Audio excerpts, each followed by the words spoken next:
I knew a dude who beat off every day. He beat his meat every day, every single day. We was in college and we was going out, you know what I mean, with the friends. We was all going out, but he would stay back so he could beat his meat. So he could sit down and beat his meat in his seat. He had a seat that he would sit in and beat his meat. You get what I'm trying to say? He would stroke his shit and bust before his roommate came back, clean it up real quick. But with that being said, we was all straight. And that's important for the conversation that I'm about to say. We was all straight men. Just, we like woman, hey, how you doing? Whatever it may be. Just trying to mix and mingle. We was all straight men.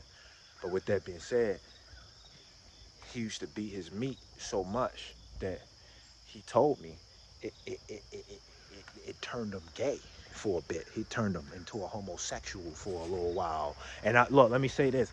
I don't got nothing against homosexuals. I don't got nothing against homosexuals. If you gay, do you. I don't got nothing against gay people. With that being said, though, he wasn't gay. But for 10 minutes, he was. Because watch, look, let me tell you about porn first. Let me introduce you to Pornhub and all the other sites. The way they algorithm set up, they recommend you weirder and weirder stuff. It sounded like somebody was pulling up on me. They introduce to you weirder and weirder and weirder stuff because that's how they get you. When you have an addiction, when you got an addiction, you need more and more drugs to feel that high. That's just what you need. You need more and more drugs to feel high, right? And Pornhub give you crazier and crazier porn so that you can stay with them. You get what I'm trying to say? When I started beating off, all I did was watch twerk videos. That's it. Just twerk videos. They wasn't even nude. They wasn't even nude. They was just twerking. That was it. That was all. That was all I needed. The bus. That's all I needed to fly off. You get what I'm trying to say? But now when I got older, it turned into more and more and more. And now I'm looking at women doing all this moaning in my ear. You get what I'm saying? All this in my ear, because that's what I need to fly off. You get what I'm saying? You get what I'm trying to say? So with that being said, the algorithm recommend more and more and more, and that's what it did to him. But I don't know what he was clicking on. But Pornhub thought, okay, this what I'm gonna recommend to him now. Watch this. I'm about to blow your mind. So he was sitting down one day. You know what I'm saying? Lotion in his hands and whatnot. I don't know the full descriptors because I wasn't looking at him, but he was home. You know what I mean? He was having fun. He was at home having fun, and he was watching some girl. He was watching some girl. That's why. That's why they call him. That's why they call it a trap house, because he was watching some girl with a titty, and she pulled it down and had a big dong, a big ass dick. She had a big ass dick.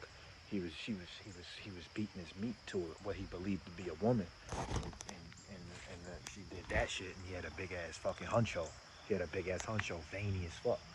So veiny, it looked like braille. If you close your eyes, you can read it and know where to go. You get what I'm trying to say? That's how veiny his shit was. And he said he saw it and got caught by surprise by it. He got caught by surprise so much he bust. He bust to another penis. You get what I'm trying to say? He bust to a nigga huncho. And he told me about it. He said he felt ashamed by it. He said he felt gross. He said he felt sickening. He couldn't believe himself that he even brought himself to do that. You know what I'm saying? Because he was a straight man. But it caught him so off guard that he bust. He got one of them surprise nuts, the jack in the box off his shit. You know what I'm trying to say? And for a second he turned gay and he felt sick by it. And that's what I'm trying to say. Porn can make you gay. You know what I'm saying? And I don't know. He might be revisiting that site every here and there, because once you get a kick of it, you can't get it off you. You know what I'm saying? Once you take a hit, that it's in your system. You know what I'm saying? So who knows? And God forbid, you know what I mean? Because that's not something he wanted for himself. So God forbid that's something that's happening. But I'm just letting you know. Once you do it, you're more susceptible to doing it again. And that's why I say beware. Because a lot of these sites don't got your interest in mind. They recommend you anything just to get you hooked. And they got different little fetishes that lead to other fetishes that lead to other stuff that's more and more strange that you may not even be able to find in real life. So now you have to go to the site because your wife not going to do that. Do you get what I'm trying to say? I don't know. Let me know what you think. I'm gonna make more videos on this because this something that been in my mind. So be prepared to hear this again, maybe. Music channel, link in bio. Leave a like, comment, subscribe. I love y'all, and always praise Christ.